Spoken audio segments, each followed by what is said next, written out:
defeating the Persians. Word of the outcome is anxiously awaited at Athens, 26 months away. But there is only one way of sending the, and not an hours later is the message received. 23 centuries wrought vast changes in the civilized world, from the Greek Empire to the Roman Empire, the Muslim world, the medieval age, the Renaissance, and then the exploration of the Western Hemisphere and the rapid growth of its first great democracy.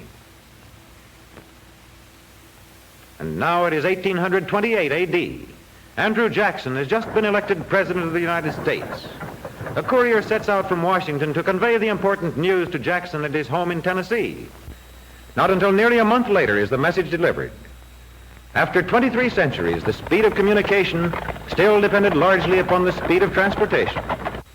All through these centuries, as bearers of news had toiled across mountains, had traversed vast open plains, had threaded their way through deep forests, or had tossed upon the broad expanse of ocean, they had many times encountered storms. They had seen the lightning in the skies, but they could not know there was one form of energy which was to shatter barriers to human contact, which was to revolutionize man's methods of communication.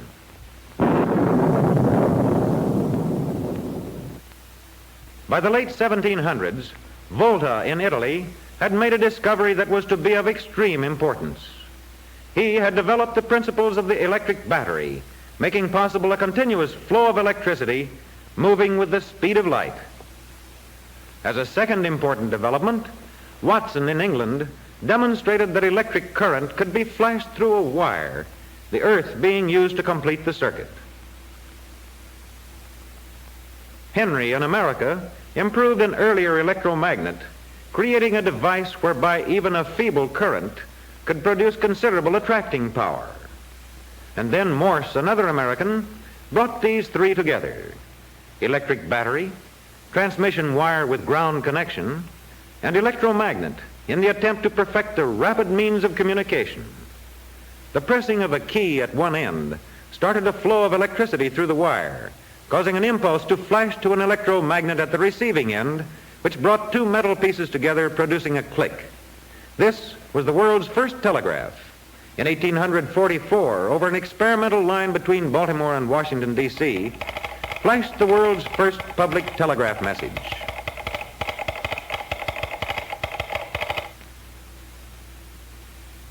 Here was a system of virtually instantaneous communication, the telegraph, a development of world-shattering importance.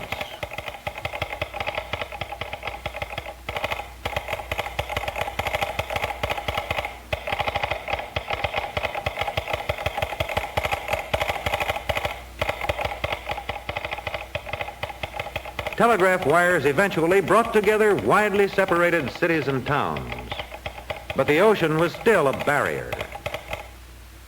Rapid communication stopped at the shore. Then in 1866, a submarine cable containing many telegraph wires was successfully laid between North America and Europe. Messages which formerly had required weeks, even months for transmission by boat, could now be sent in a few seconds.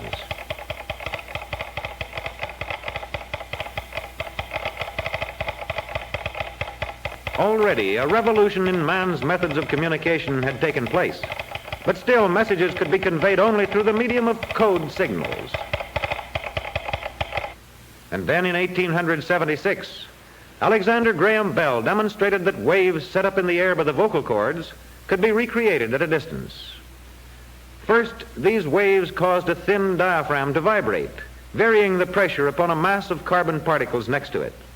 This in turn caused the electric current passing through a wire to increase and decrease.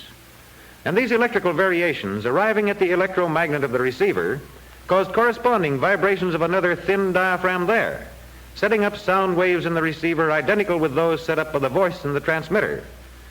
This was the telephone.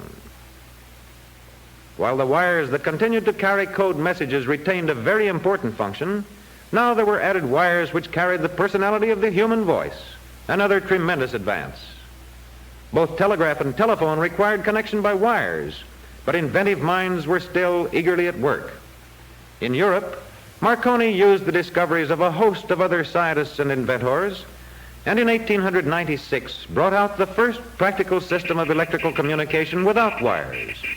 Basic to this development was the discovery that electromagnetic waves, also traveling with the speed of light, could be set up in space and could be picked up at a distance by a receiving apparatus. Marconi's message of 1896 traveled less than 2 miles. But in 1903, wireless telegraph messages were flashed across the Atlantic. As invention upon invention piled up in the field of electrical transmission, Lee DeForest brought out a vacuum tube device which, with later improvements, controlled electromagnetic waves so that speech and music could be sent and received through space. Soon the wireless telephone, the radio, arrived, most marvelous of all communication devices. This evening, we have the pleasure of hearing a distinguished company. Only a century ago, man's methods of communication had changed little from what they had been for thousands of years. And then in 1844, the first telegram over 40 miles of wire. Today, a vast system of land communication throughout the world. In 1866, the first successful transoceanic cable. Today, a submarine network spanning the world's widest seas. In 1876, the world's first telephone message between Cambridge and Boston. I can hardly hear you. From this device, there developed a system of staggering size and complexity. Hello, New Orleans, Chicago calling. In 1896, the first successful wireless, forerunner of wireless stations which today are scattered widely over land and sea. In 1920, America's first commercial radio, forerunner of powerful stations which now dot the earth.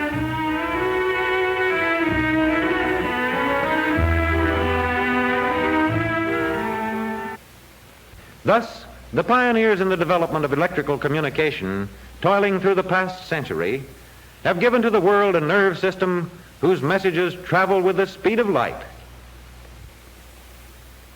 To the average citizen today, the remotest part of the continent is only as far away as the nearest telephone or telegraph.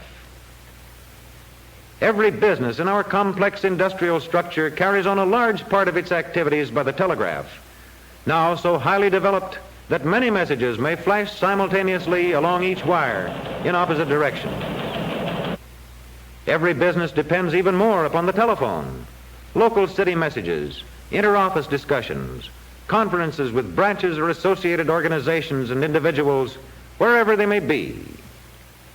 How significant is this means of lightning-like communication to the homes of a nation, tying each with the entire country and the entire country with each?